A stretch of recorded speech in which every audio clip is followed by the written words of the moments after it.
What's up guys, the first look of a smartphone does reveals a lot of the things wow the direction of the company is going, and the OnePlus 12 is indeed going in the right direction.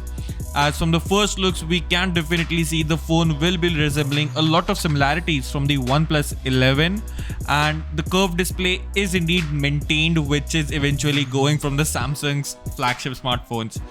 So having a curved display and this same Hasselblad banding is indeed remains same from the OnePlus, and it is going to continue on more on you.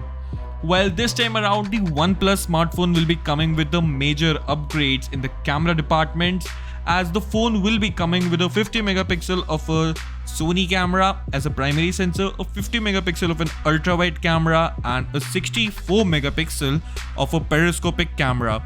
Now earlier there was not a periscopic camera included in the OnePlus smartphone, any of them, but seems like OnePlus is really stepping up its game, and the periscopic camera is indeed true with the Hasselblad color calibration.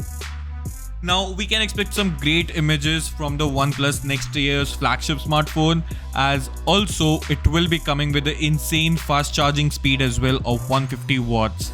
Now the charger will be included in the box, so it's again a great thing to have in a flagship smartphone considering the chunk of money which you are paying.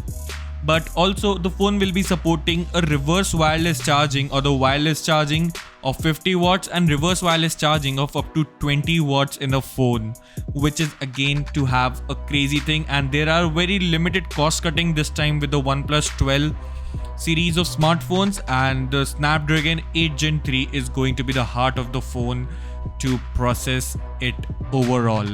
Now what do you think about the OnePlus 12 in this segment? And the prices are definitely going to get bumped up when compared to the OnePlus 11, considering many more things have been added in the smartphone with the flagship processor or even with the camera modules. Now what do you think about this smartphone? Let us know in the comment section below, and I'll see you in the very next one. Thanks for watching.